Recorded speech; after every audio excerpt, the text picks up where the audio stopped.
Hello friends, followers and channel members, welcome back to the channel. Now some of you may remember a review video I did quite recently for the RowsFire 107 mini overhead panel and a few other RowsFire products as well. Now RowsFire were new to me and I know also new to many of you, so it was great to see another developer coming in creating hardware for flight simulators, and I liked a lot of the products, but there were a few things that for me personally let them down. Well, I'm here to say that RowsFire clearly listened, because they have upgraded lots of their panels and also released some brand new ones. In today's video I've got 3 new panels that we're going to be having a look at, and it's Black Friday, so there are loads of discount codes currently available. So if you are in the market for some great new hardware, this is a video to keep watching, and also now is probably the time to spend that money. Now the first new product I'm going to have a look at is this. It's a mini ECAM. Obviously it has got more features on it than just the ECAM. It's also got the landing gear, brake fans. Now obviously the landing gear lever is just a toggle switch, but it is a mini panel, so for those with not much space it's probably exactly what you're looking for. We've also got the terrain button, the auto brake, and then of course down at the bottom we've got all of the mini ECAM buttons. They are hard plastic, which is fine, in a metal case, and all of the push buttons for the auto brakes, etc., they are nice, they feel good. Now the landing gear also has push buttons here. Now in the real aircraft of course they're not push buttons at all, they are just lights, but they can obviously then be assigned to anything you wish in MobiFlight, so some extra buttons there for your use if you wish. Next then we've got a mini audio control panel. Now each of the units comes with documentation, which is an improvement on their initial releases. This instruction manual wasn't actually available with all of their previous units, but now this is included, and obviously it makes the setup much easier. Downloading files can be done by scanning a QR code, but there's actually a much easier way which I'll show you in a moment. Now the audio control panel, again, it's metal in its frame and all of the buttons are hard plastic. It also has the ability to turn on the weather system as well, and the transponder, as you can see above that, including TCAS.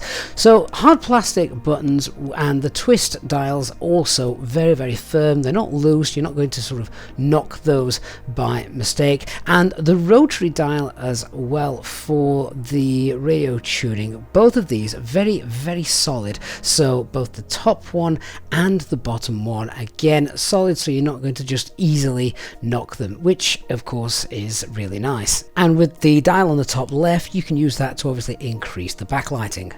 Now onto the main product for this video. This is the old mini overhead, the original 107 overhead panel. This is the new. Spot the difference. This is much more detailed, and the backlighting of this and integrated lighting is much better. So we're going to get this all connected up and see how this works. First of all though, I just want to go on record to say that again all of the push buttons very nice. I love the pressing motion that these have. They're nice and realistic. One thing they have done with the light switches is, you may remember in the original panel they released, they spun around. They looked accurate, but they spun around all over the place, and that really wasn't good. What they've done to mitigate that is they've just turned them into simple toggle switches, so it might not look as premium as some who do fashion these correctly do, but these now for me work much better.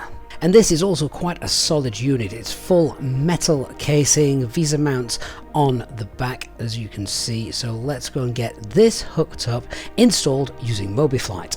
Now one of the other things I wasn't too keen on is the barcode that comes with the products. You scan that and it takes you to a Google Drive where you can download the configs. Well, now everything is available online via their website, which is obviously much easier. So it still takes you to a Google Drive, but that's fine. We can then from there select the config we want. So at the moment they have predefined configs for MobiFlight that work with both the fly-by-wire aircraft and also the Fenix A320 aircraft, and the idea is obviously just pick the unit that you've got, and from here you can download the configuration files, and if you need to you can also download the firmware as well. Shouldn't need to download the firmware as that's usually already pre-installed.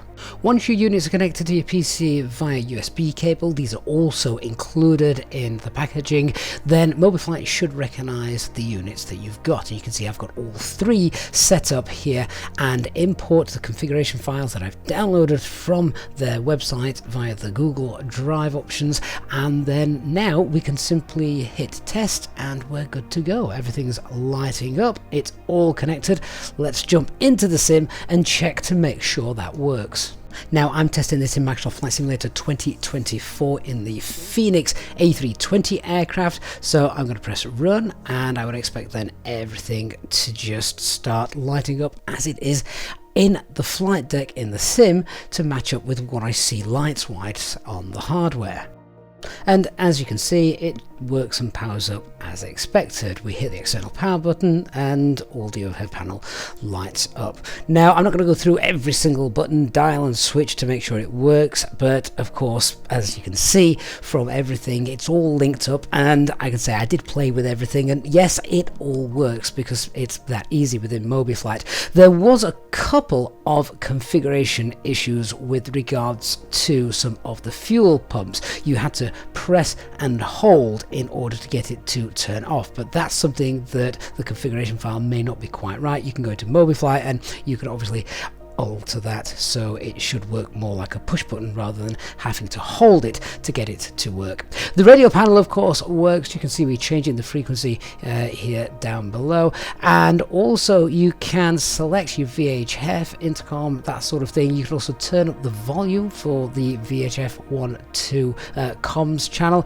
You can even press these buttons as well as you can in the real flight deck so that you can turn them on and off so they are monitored or not. So really nice to be able to have that feature down here as well. The new mini ECAM panel of course does everything that you would expect it to. Now I don't actually have one of these panels in my setup at the moment, so this is great to be able to add in there and nice to have and be available. We've also of course got the brand new upgraded overhead panel, things like the fire push buttons, the backlighting on this far improved over the original. So if you are looking to add some hardware to your home cockpit setup, then this weekend with the Black Friday deals on is probably a great time to do it. And our other channel partner, the Contrail store, is also offering Black Friday deals as well on new scenery and various other add-ons for Microsoft Flight Simulator and X-Plane. You can use our 10% discount code as well to get even more savings off there, so make sure you check those out as well to get yourself lots of new add-ons during these Black Friday sales. I hope you found this video review useful and potentially saved you some money in the process. If you have enjoyed the video, then please don't forget to leave a like, and of course if you're new to our channel, don't forget to hit that subscribe button so you don't miss any of our future videos, and of course live streams. Thanks so much for watching, and I'll see you all in the next one. Bye bye for now.